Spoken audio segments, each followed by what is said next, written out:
And now, from beyond our dimension, this is the JeffMara podcast. Here's Jeff. My guest is Michael Sandler, former pro athlete, best-selling author, co-creator of the School of Mystics and AWE, the Automatic Writing Experience. He is a fellow YouTube content creator and host of the popular Inspire Nation show. Michael has had... Oops. Michael is having a bad moment pressing the wrong button. Michael is currently having his third NDE and he is back. Actually, Michael has had 2 NDEs, which we will learn about today and more. Michael, thank you so much for being my guest today and welcome. Thank you so much, Jeff, for having me here today. So if you don't mind, can we start with your near-death experiences and how they changed you? Certainly. So how they changed me? Well, that's a brilliant question. So I was the same me before NDE number 1, but different. I call April 2nd, 2006, my new birthday. And it's because the old me died, left on that day. The new me was born, which is somebody who is, I got the big picture, Jeff. That's the best way to put it.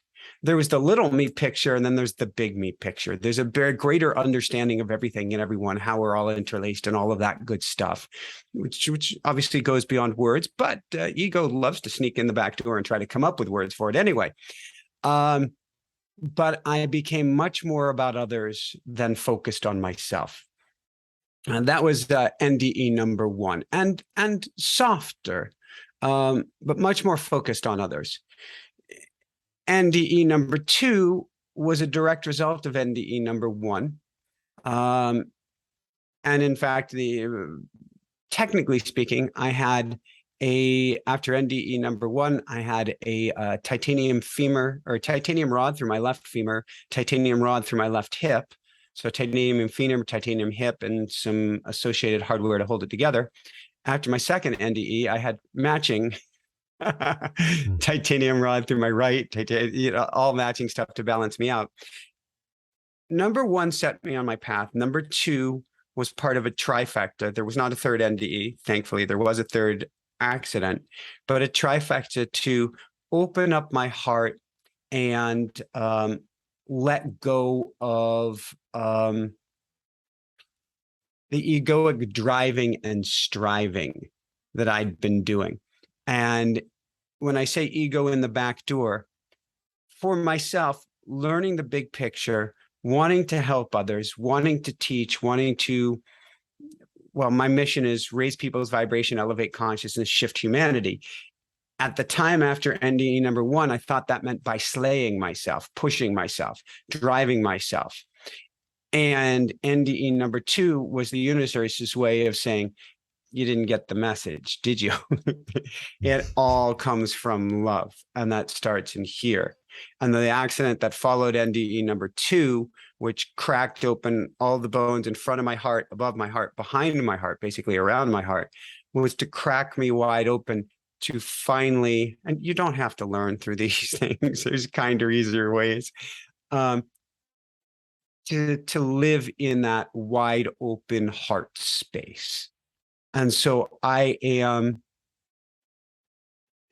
was a nice guy before, Jeff, but there's a part of me that wants to say, you were an asshole.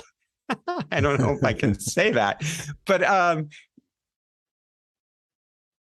I was so much more about me.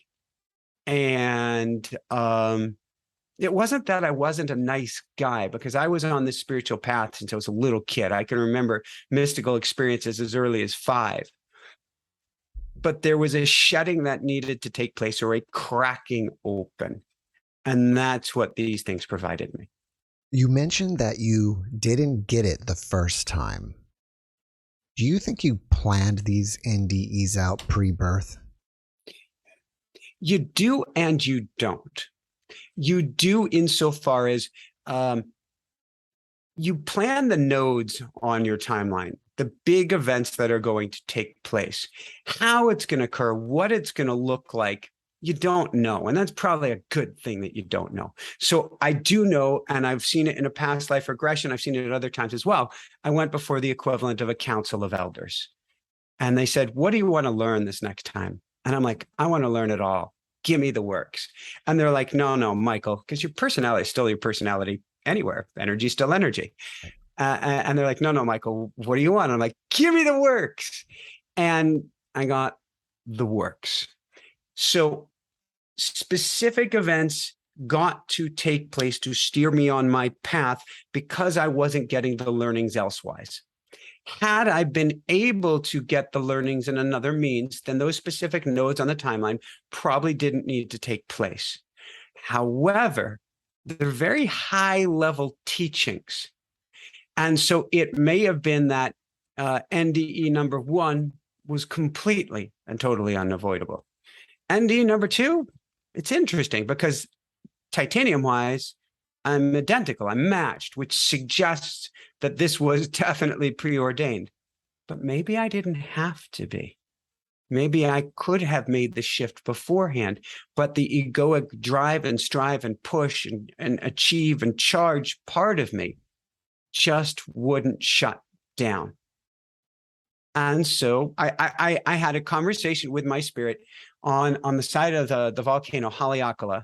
I was living in Maui years later, and I'm crutching along after NDE number 2 on the hillside, and my higher self is like, if I had to, I was going to take you out because I needed to stop you. I needed to stop you cold, and this is the only way I could get through. Do you think that our suffering in life happens because they're learning opportunities? Humankind is weird, Jeff. We are a very interesting beingness or spirit that believes, at this level of consciousness, we believe we need challenge to learn. In fact, you can look at any country out there. You can look at what's going on with humanity and the planet today. It is not until not only are we facing the cliff, but we're halfway down the cliff that we make great change. That's where humanity 1.0, more than that, but you get what I'm saying. That's where we're at right now.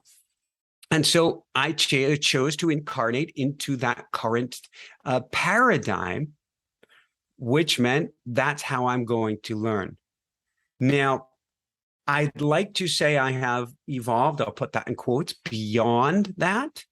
I'm not sure if we fully can while we are all in the same vibrational soup, the same energy. You and I share a same frequency as everybody else on this planet. But I've been able to, we can call it negotiate the contract enough that it is far less than it used to be. I can learn now much more easily without the suffering if I'm willing to let, this has never been said this way by me before, my ego suffer. My ego gets very uncomfortable, Jeff, if I do this one thing on air, which might make you very uncomfortable. Which is?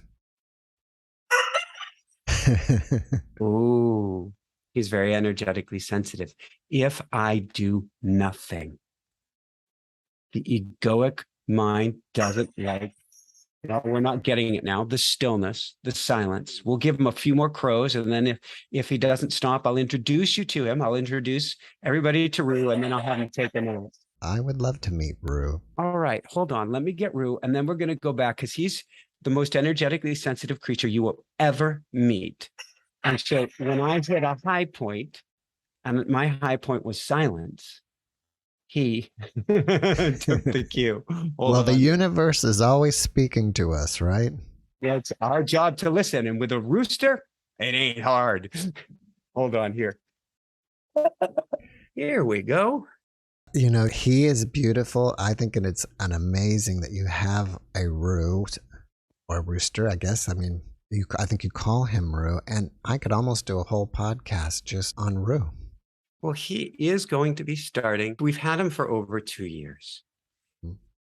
but the timing hasn't felt right. And we're not trying to exploit anyone or anything. So the timing just hasn't been there. And I hear the universe going, that's an excuse. Okay, be that as it may. We are going to start a TikTok channel and maybe a YouTube channel, probably in the next week or two, called Roo Roo the Guru. He's very energetically sensitive, and he's absolutely mesmerizing. He looks at home in your arms. He is. He is. He is very calm in my arms. He's holding space. He's watching energy. A rooster's job is only two things, Jeff: procreate and protect. And so he takes sensitivity. He's watching you. He's watching your energy. He's basically watching your thoughts, myself, my energy, my thoughts, the baby's energy, her thoughts. He can, as far as I can tell, see emotions, because if I have an errant emotion half a house away, he'll start screaming. Sort of like when I went silent there and I said, it's going to be uncomfortable, he started screaming. So he really helps or demands that you watch your energy. He's an energy alarm. Oh, yes. Yes, he definitely is. Aren't you, good boy? I think he's amazing. So, well, maybe you have some questions for him before he takes a nap. Well, I first want to say he's the most beautiful rooster that I've ever seen. And as a cohabitator of your house, how do you create a space for him? And where does he live? Like in a cage, or I hate to use the word cage, but some kind of barrier, because I would assume you don't want him, or maybe you do, let him just roam around your house. It depends where we're living. So right now we're in an Airbnb.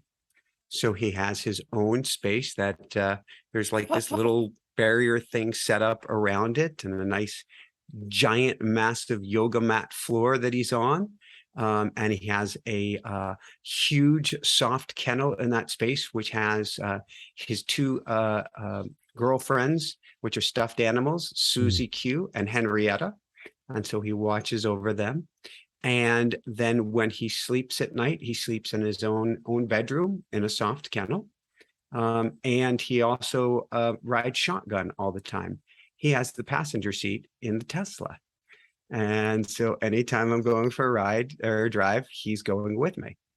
So how did you and Roo, come together in the first place? So my wife and I were living in Colorado. So forest fire, I think, was just starting to get cranky at that point. It would chase us out about a month or so later. And there was a beautiful sunset in the making. And it was, you needed to really cross this valley and go to another hillside to see it well. Usually you can't make it across the valley in time. And I asked my wife, did you want to try to make it? She said, yeah. So we hopped in the car. We drove over to catch the sunset. We didn't make it. The old days, the old Michael would have been pretty disappointed. Attachment. Wasn't in this attachment place. I was like, well, there's a reason we're on top of this beautiful Colorado mesa and it's getting dark. And we didn't catch anything and we raced over here. And I said, I'm guessing on the way down, we'll figure out what that reason is. We turned the car around. We started down the hill. And there on the kind of twisty-turny mountain highway before us was a chicken literally running across the road in a panic. And I asked half jokingly, I said to my wife, I said, do you want to find out why the chicken crossed the road? And is it okay? Will you feel comfortable and safe if I pull out of the car and I go see if I can help out? So pulled over the car, ran across the road. He was beside himself. And I'm sorry I'm telling this story again, because it's got a happy ending. It does have a happy ending, doesn't it? It does. It took about 15 minutes of talking to him and convincing him, because cars are whizzing by and you hold your breath with each car that comes by, that it's much better to go with me. I had to take off my t-shirt, scoop him up, put him in the Tesla. In fact, there's a a video, I think it's called the Roo Roo story on our Inspire Nation YouTube channel, where we record him in the first 30 seconds of me in the Tesla. And did everything we could to see if somebody had lost a chicken in town. Nobody had. He was about 5 months of age. He was about a third of this size. And first few nights he spent in the garage, kind of off by himself. And then he just started to warm up to us and then warm up to us. And then I moved my desk from working inside to working outside of the house. So you could see the flames in the distance. It was kind of wild. But he would just curl up by my leg or hop on the desk. And then he started going for walks with us. And then fire chased us out. We ended up in our first RV. And he was doing the RV tour with us. And we're now a couple of years later, and he's not easy. I'm probably a full-on rooster whisperer to be able to pull this off. And it takes the level of love and patience really is off the charts. But it goes both ways. The amount of love and patience that he has is off the charts, because we're not giving him the normal farm life. He's getting something that may be considered better, but is very, very radically different. Right. And he loves it. Well, I think your next book is going to be called The Rooster Whisperer. It could be. That could be a fun one. Wouldn't that, Roo? That would be a fun book. You know, you're welcome to let him hang with you on your lap for the rest of our time together. It doesn't bother me at all. And actually, it's kind of calming to look at him. We'll go for it and see where we get. How's that? All right. You know, I wanted to ask, because it sounds like that you have had some kind of psychic ability since you were a child. Is that correct? And if so, was there some kind of catalyst that started this for you? So it's interesting, Jeff, because it's fun to see what universe brings you, or the themes and how they weave together. I was just writing about this morning for a teaching I'm doing on YouTube tonight. I was a very sensitive child. Well, it turns out that what we call empaths, and I know everybody in your audience is an empath, that sensitivity is a plugging into a higher vibratory messages, different ways of hearing the universe beyond the eyes, the ears, and so forth. And so I was very sensitive early on. I didn't know what in the world to do with those skills.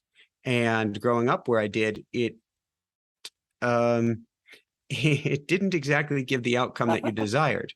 I was beaten up, teased, or tortured by the kids on a regular basis because I was sensitive. What does that mean? Well, for whatever reason, probably because kids aren't all that well taken care of, if you find somebody you can pick on and get a rise out of them, it makes you feel better. So I was a beautiful target to help other kids feel better. How's that? Right. So I didn't really know what to do with this sensitivity as a child. And it created quite the feedback loop. It'd be easy to get a rise out of me because I was very sensitive to people not liking me. It wasn't really until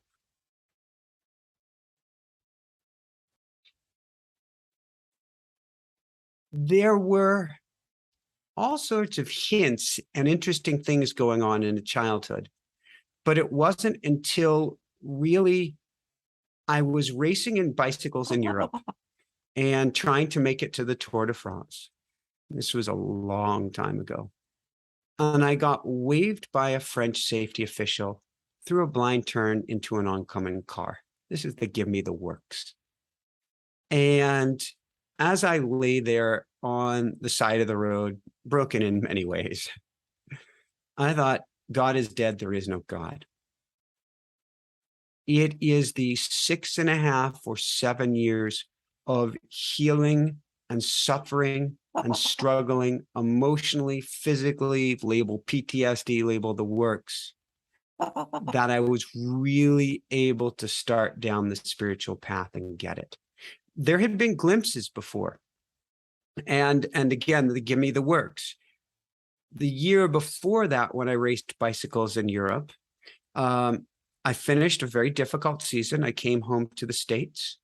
I was out riding with my college cycling friends and got hit head on by a motorcycle on a mountain bike trail, cracking my skull and some other things, but cracking a kneecap in two. And I did what everybody would do to heal their knee because there's a big bike ride coming up in 3 weeks. I took a pen, pretended that there was light coming out of it. And for the next 2.5, 3 weeks, I filled in the gaps to where I went back to the doc and said, can I do this bike ride? This is like a hundreds of mile bike ride. And, you know, I'm still in a cast. And he looks under x-ray. And what happens is when a bone heals, you don't see anything. And then many, many months later, you start to see that it is filled in with kind of, we'll call it a calcified scar tissue. It already had that. It had been fully healed for so long. How is that even possible? But I knew for some reason to play with light.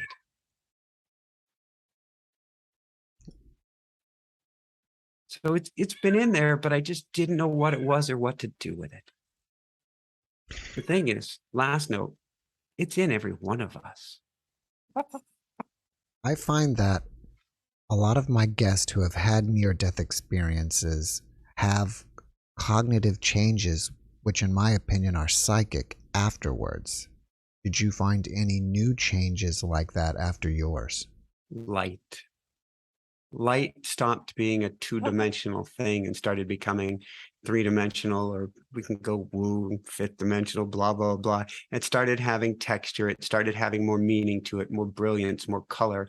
I was living in Boulder, Colorado, and suddenly a guy who doesn't own a camera, use the camera, anything, has all of these sunrise and sunset photos in galleries across town and coffee shops and knows where. I had a gallery in Japan as well, and for a brief while, a gallery in Germany that had my photos of how I was seeing light uniquely and could bring it back through the camera because I saw colors in ways that I couldn't before. And I saw auras or torrents of light coming off of trees, for instance, spiraling up into the heavens. And I can remember on my first crutch experience, I was by a place in Boulder called NCAR, National Center for Atmospheric Research. And I'm there ghastly white. Nobody will even say hi to me because they're afraid I'm going to die on the trail. I've got all this hospital garb on. I've got, these walker crutches and I'm wobbling and my leg is covered with stockings to Ted hose, I guess they call it, to bring the circulation back up. And I'm staring at a tree and I'm watching the light come off of the tree. And I'm like, oh man, life is good. So that was the change, the biggest early change that took place was being able to see light in new ways. Before your NDE, were you a religious person? Spiritual. Spiritual, okay. So I was gifted with an awesomely confusing childhood. So I went to, if I get it all right, Catholic nursery school, Hebrew kindergarten, after school and weekend Hebrew school through 13, a Unitarian 8th grade junior high school, Catholic high school.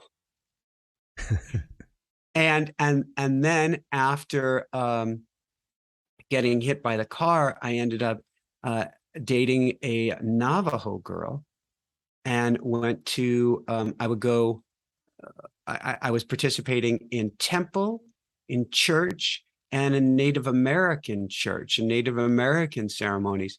Basically, I wanted to soak it all in. Like in Catholic high school, they put the good Jewish boy right next to the priest office, if that wasn't a hint. And I would go hang out in the priest office and talk shop. I thought it was the coolest thing in the world. I wasn't into the doctrine, the dogma, and every single English teacher in Catholic school is saying, well, this person fell in the water. What did that mean? Baptism. And I wasn't into all that. I was just like, but I just wanted to learn and understand. And And so prior to the NDE, and prior to the NDE, I was meditating. I had already done, don't try this at home, Jeff. I am not a trained professional. I had already done 2 operations, one on my leg, one on my sinuses, without any pain medication, just meditating my way through. So I was going down the rabbit hole, but I had no idea what I was in for. None at all. From each NDE, what are the gifts that you have learned from them that you feel are necessary to share with everybody? Gonna be a hard question to answer because, Roo, do you need a nap? In a minute, he might be saying he needs a nap. Want to try a few more minutes? What you get to me out of an NDE is a couple. You get many things. You get an unlimited number of things, but one of them is a greater understanding, and a greater understanding of the world, a key, should you choose to use it, to open a door to, we'll call it the other side of the veil, anytime you want, if you wish to come back to it. Once you've gone there once, there's no reason you can't go there again without the pyrotechnics, but you can get back to that space if you wish to really avail yourself of it. Choose that. So there's the learnings, there's the means of communicating or getting back there, but the greatest teachings are something that I'm going to go to NDE number 2. NDE number 2, I'm stuck in a creek bed. I've already not really seen a tunnel, but light has tunneled in on me. I've chosen to come back. I'm bleeding out internally. When emergency, it's okay, breathe deep. When emergency workers get to me, there's no blood pressure. There's no reason I should still be alive. And I was in this creek bed, racked in pain, holding on for my life, which is kind of an exaggeration. What I was doing is breathing in light, sending out love, breathing in light, sending out love for about an hour's time. What I was doing, though, is, or what the universe was giving me downloads, information far beyond the conscious mind or the spoken word that still unpacks itself today. So the learnings will probably be a lifetime's worth, where I will act or say or do something differently, not just because there's now this connection. I used to call it a fiber optic cable. Now it's a fiber optic tunnel. And that's what I teach people with like automatic writing or School of Mystics, is how to create your own fiber optic tunnel. So there's that connection with the other side. But then there's beings and doings and understandings that when the time is right, kind of pop and open themselves up. They're like, time release capsules from the NDE that I didn't even know existed. Well, you mentioned the School of Modern Mystics. How do you define, what is it to be a modern mystic? A mystic is simply, the easiest way to describe it is, you hear without ears, you see without eyes, you think without thoughts. You're living here and on the other side of the veil at the same time. Meaning, on the one level, I'm speaking with Jeff and I've got a rooster in my hands, which is quite unusual. On another level, I'm seeing and connecting with the spirit of Jeff. I'm outside of just this desk and this home and this environment, taking a perspective from 1,000 feet or 1,000 light years above and seeing this big picture of the world. I'm understanding that we were brought here together at this time for a specific reason. I'm understanding that Roo crowed at this time for a specific reason, and that literally him walking across the road was in some way directly so that he could be sitting before you and sitting before those who are watching your show, and understanding how all these tentacles, yeah, fit together and connect us in this this ever-changing web that goes far beyond anything we can see, feel, hear, or imagine.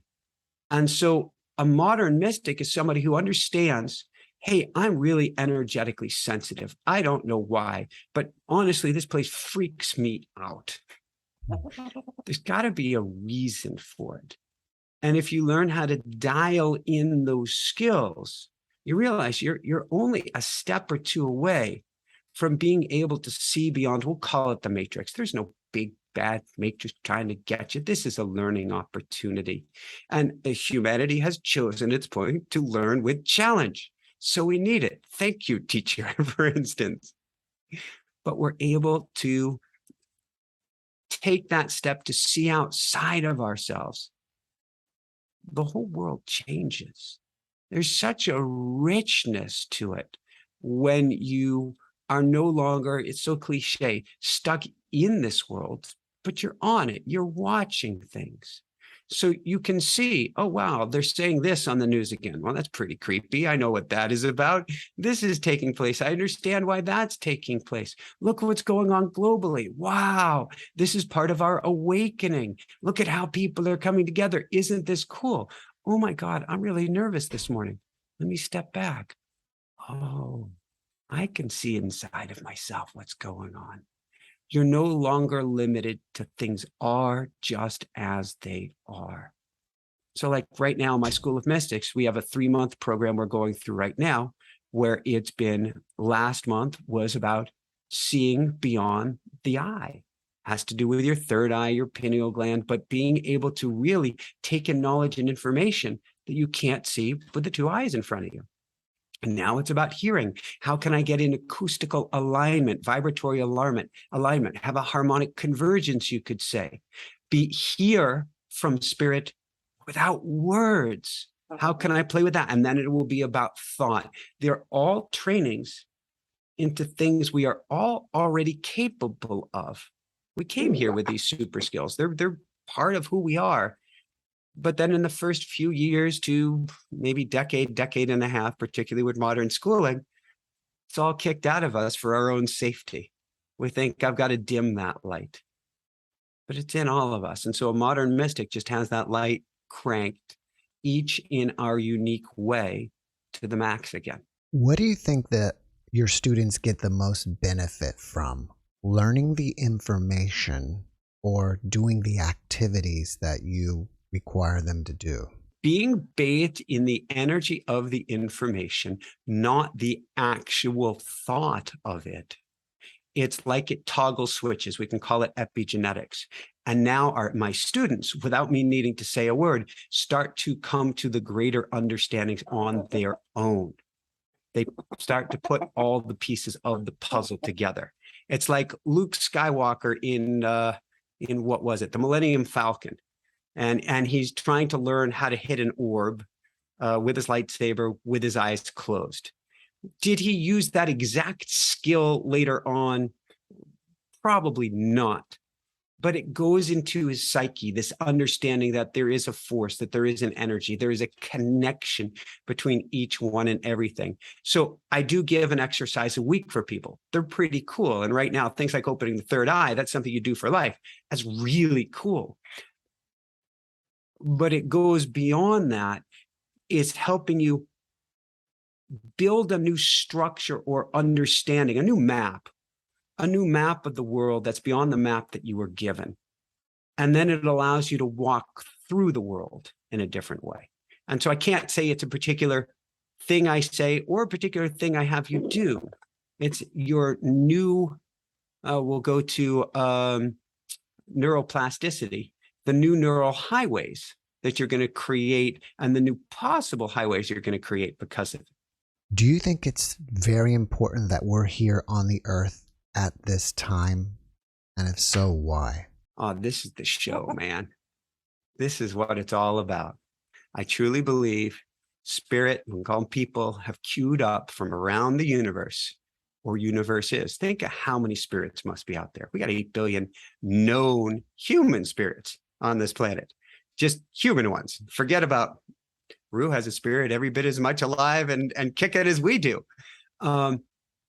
We chose to come here at this time of ascension, this time of shift, this time of really, it's a bifurcation. We have a choice. I believe we've made the choice and we've made it for the positive, but we have a choice of, well, that's it for humanity, or at least for this round, or we're going to choose and ascend to something else.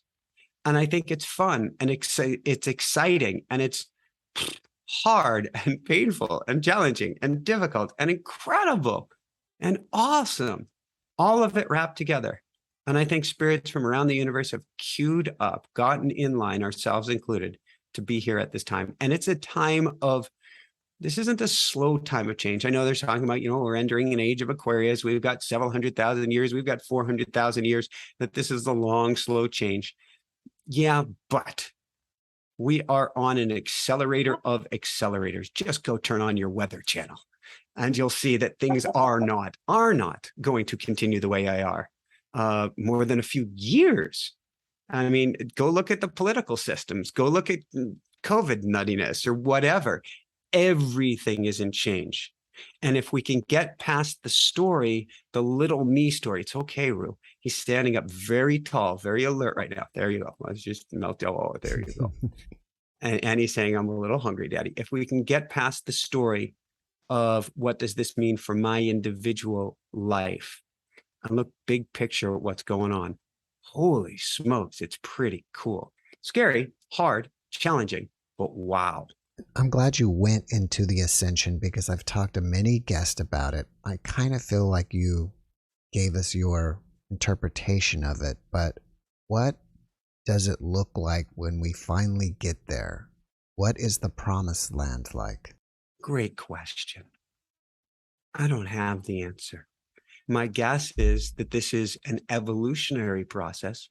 Maybe the universe doesn't even have the answer. There is no place to get to. It is a continuously evolving process of opening up, shedding the hold, getting even more into a heart space or something like that. I look at it, to me, coming from I'm a science geek. So if I go to physics and an electron state change. So you have an electron that starts vibrating at its level that's going around the nucleus, and it's vibrating, and it starts to look really violent at some point because of the amount of energy it's in there. It's probably not having the most fun day. And then all of a sudden, bing, it's up at a next level, spinning around at an even higher level of evolution, nice and calm and relaxed. And then it starts vibrating and faster and more nervously, and then bing, and to the next level. I don't know where that process ends. I do believe that we are at a level of heaviness or density where we think everything, it's such a bizarre planet to think that we are required to work to live. We can't just be and live. You must pay your way. You're not just allowed to exist. It's such an interesting level. You would never tell that to a squirrel. You would never say, what's your day job, squirrel? The squirrel would be like, I'm going to eat some nuts. I'm going to go play. And, I'm going to be with my partner. Life is good. You'd never tell that to any other animal on the planet. Well, we've tried, unfortunately. But with humanity, we dictate that it has to be this working planet. That's not the case. And so we will evolve beyond that to where we exist more harmoniously energetically. And I don't know what that will look like. We will be more from the heart at that point. Probably chances are we can manifest with a single thought. But that doesn't mean the learnings are done. That's like humanity 1.0 or 2.0. I don't know what comes after that. I call it a singularity or an event horizon. It's a point beyond which we cannot see. All I know is it's there. I can see the horizon. I know we're trucking to it. We're really accelerating toward it. And there'll be something great, the unknown, to learn on the other side. Do I believe that we'll be like, this is heaven. I don't have to do anything, be anything. It's not kind of in that way. There's a natural desire inside of us. There's a natural desire of Roo to preen, which means he's getting ready for a nap. There's a natural desire inside of each of us to grow and expand. And that will continue whatever level of consciousness we're at. Whatever we want to call source, God, universe, of which we are all a part, is looking to grow and expand. Even infinite wisdom or knowledge or whatever we want to call it wants to learn and grow and expand. How can the infinite want more? It's this innate, sort of like the expansion of the universe, this innate desire within everyone and everything. How do you think your teachings of becoming a modern mystic will help us to be able to adapt to the ascension? It's all about vibration, Jeff, and it's about being the most amazing tuning fork in the room. Every one of us has a frequency, a vibration, a song inside of us. When we sing the song we were meant to sing, everybody around us lights up, and you don't have to do it for anybody else. That's just the nature of the beast. In fact, if we hear somebody singing with the most amazing voice, we're all pretty much attracted to them, except in New York City, where it will scare us away because that good energy means somebody must want something. They must have something behind it, But what it means from the School of Mystics is, if I help people to vibrate at the highest level that they can, to sing at the greatest song they can, so to speak, and I'm speaking metaphors here. I'm not singing out loud. What happens is they start to attract other people to singing their greatest song, and they attract other people to singing their greatest song. And suddenly we go from at best, our symphony right now, the symphony of humanity, is in a warm-up. Everybody's playing their own instrument, their own way. It's pretty discordant. There's kind of, if you're into the music, it's exciting because there's something great coming up, but none of it sounds harmonious. But as we start to come together, as we start to play our instruments better, we start to come into a symphony, into alignment, into attunement together. And all of a sudden, some crazy, beautiful music's coming out of us. School of Mystics is designed to help you play your music so that you get others in alignment, and others in alignment, and others in alignment, and we start to sing a symphony of humanity. And that's why I think it's more important now than ever. But on an individual basis, you feel better. You understand the world better. You see things more clearly. Does it mean that there's not going to be any challenges in life? No. Does it mean there's not going to be any pain in life? No. Does it mean there's not going to be any suffering in life? Now we're getting to the crux of it. Back to suffering. Bringing it full circle. That's a choice. The car can run over my foot and I can go, that hurts like an SOB. Or I can go, why? Why did you do this? Of all things. And basically what I'm doing is taking the car and driving it back and forth over my foot as many times as I can. That changes. Well, it sounds like what you're doing almost is becoming contagious from one person to another. Amen. That's the goal. That's the goal of vibration, is can you vibrate at the greatest frequency so that others start to vibrate in harmony along with you. And that'll happen if you play your musical instrument, if you play your violin to your heart's content and you're in a room full of other violins. All of the violins start vibrating. All of the strings start vibrating to your frequency. That's the goal. That's the fun. That's the excitement. It's why this is really fun. And tonight, when I get on air, relatively late at night for me, and I didn't sleep at all last night because of baby, no complaint, difference between pain and suffering. And I get on air and I get to help raise people's vibration. I'm having a blast. Woohoo! Because as your vibration goes up and as you start to change other people's vibrations, you are given unlimited energy from the universe. That's our birthright. We get to play with that. I noticed on your YouTube channel that you have quite a few videos about angels, and it appears that you yourself communicate with angels. Yes. Can you tell us how that happened from the beginning?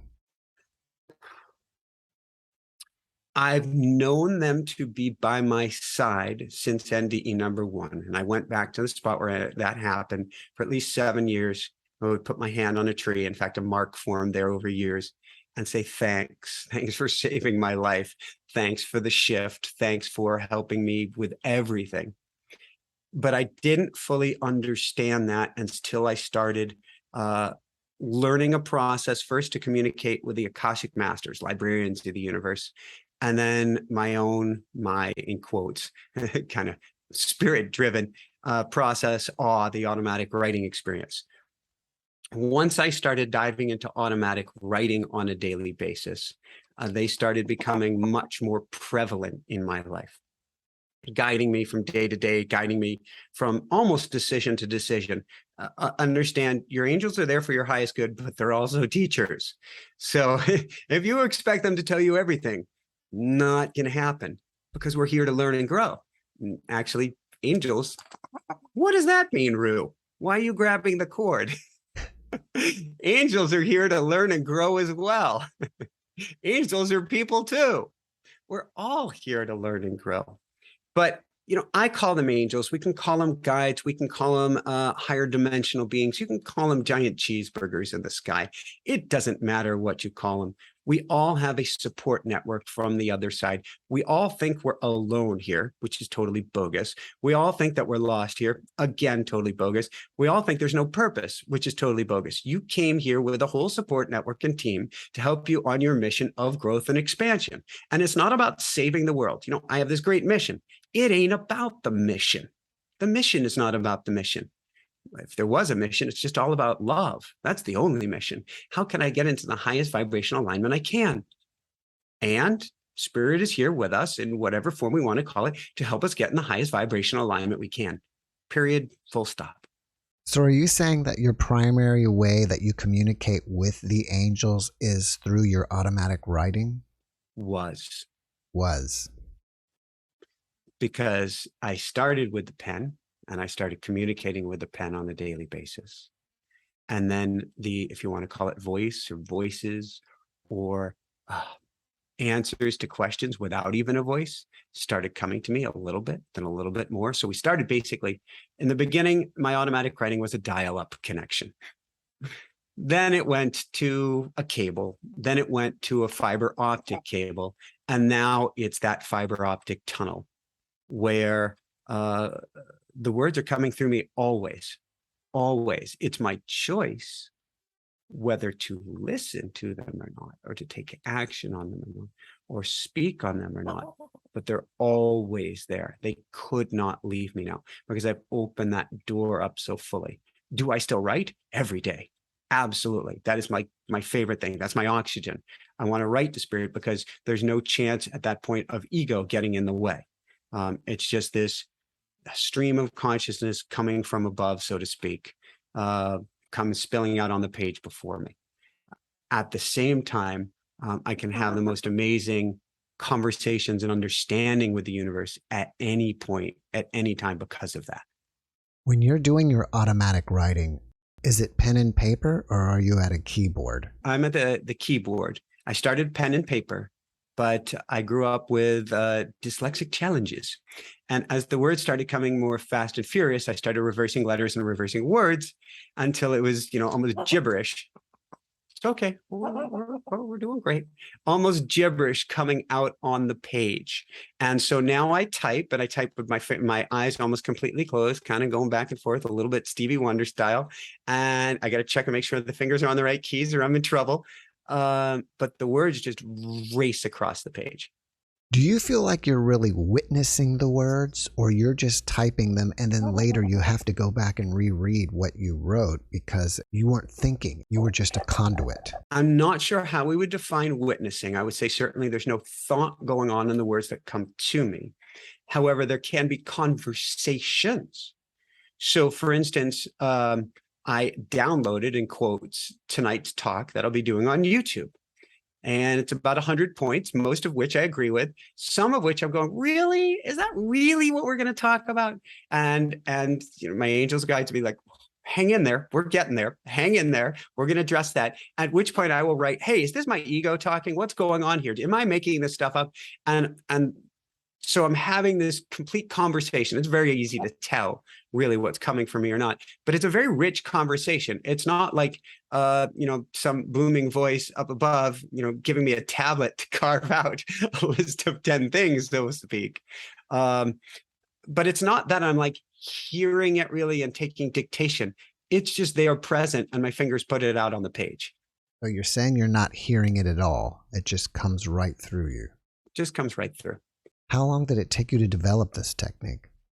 Yeah, well, the Akashic Masters technique that I was taught over a decade ago, and the words that came through were so profound, and I thought couldn't have possibly come from spirit, must have come from me.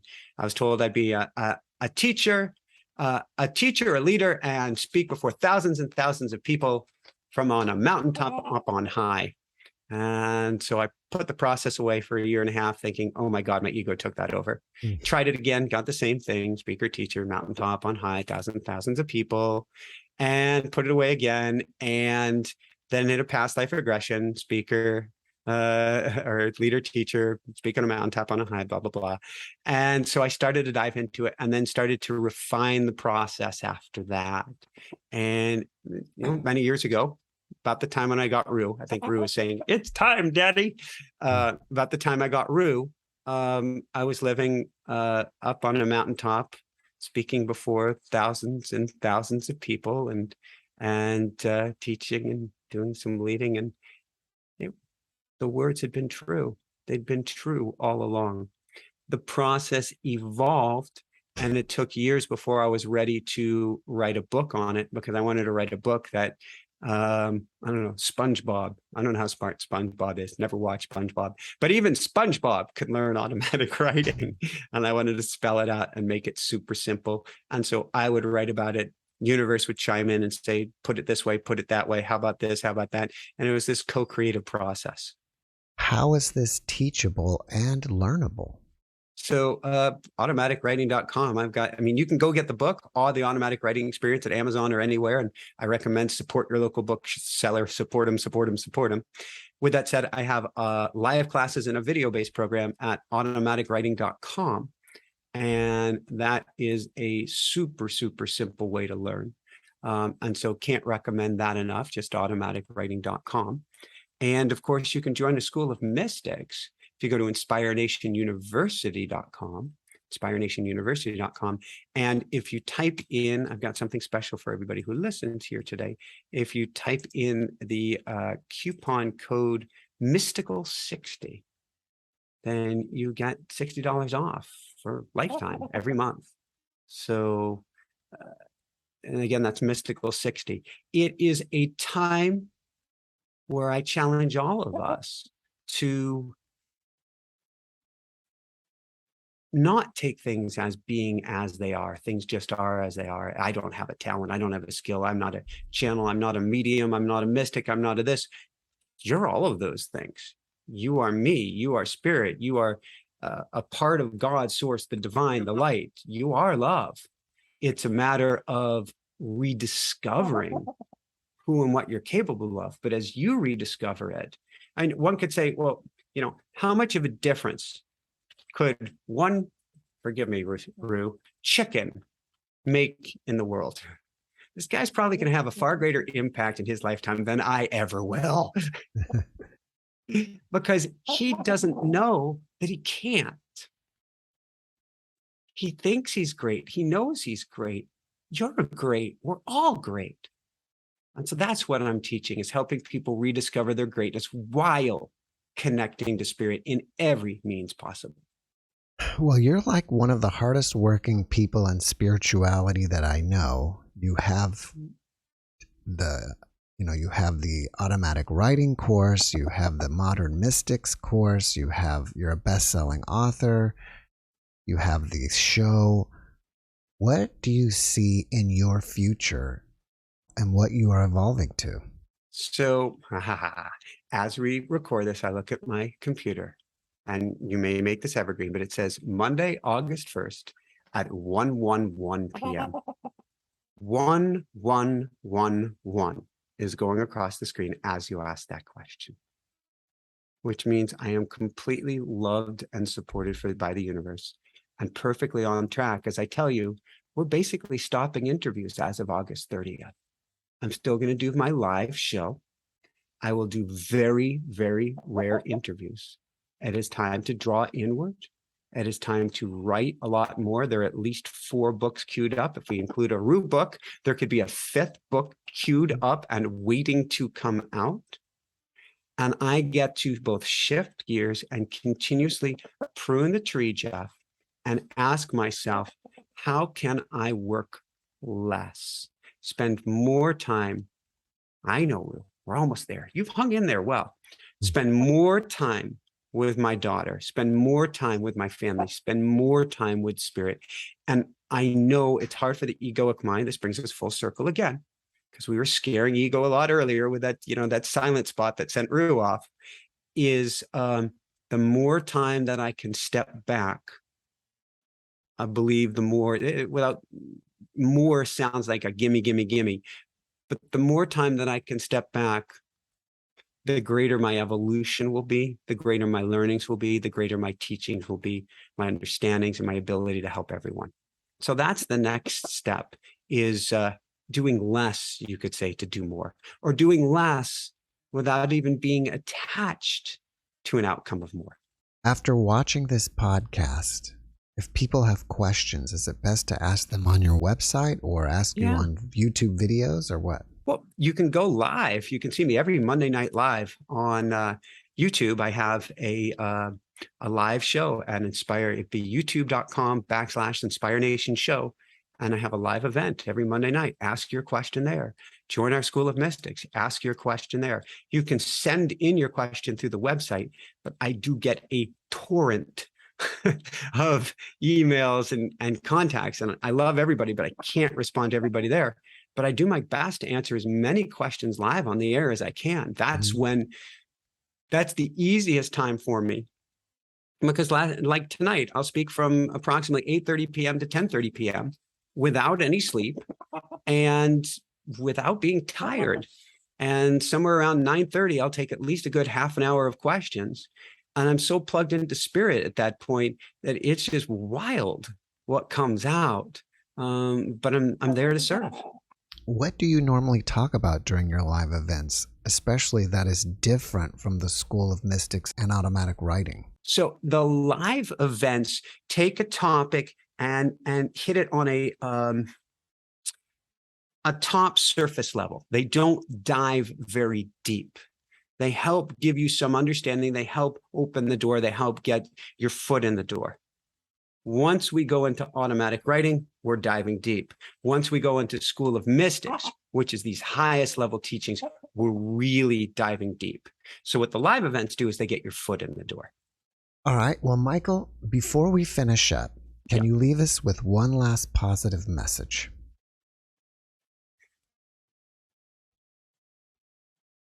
Soak it all in. There is so much goodness. There is so much greatness. And my baby has started crying, and I can be all nervous. And you can see he's getting really tall. He's getting really concerned right here. And we're going to get the crow in a minute. I can look at that, and I'm going to get off air and take care of her in a second. And my wife's already there. I can look at that and go, oh God, oh bliss, oh that. Or I can go, wow, this place is amazing. This place is incredible. This place is so cool. And I can then seek with that energy to do things, to experience things, to live things, to embody things that are vibrating at this level of coolness and excitement and joy and love and amazement. Every kid has this, Jeff. When a kid is born, they're looking at the world with childlike eyes. If I can challenge everybody here to just for one brief moment, look at the world with childlike eyes. You're on a computer. How cool is that? Or you're driving a car. How cool is that? Or your baby, your rooster, just let a feather go in front of you. How cool is that? I think that alone would change everything. Michael, thank you for that message. And thank you again for coming on the show today. I really appreciate you. And I wish you massive success in whatever you're doing. Thank you so much, Jeff. The same goes to you as well. And I'm sure Roo is saying the same. This is his first full interview. So I think he was how amazing. Does it get any better than this? He may have to join you on subsequent interviews.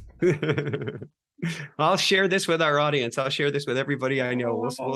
Oh, yeah, I know. Yes, he's in agreement.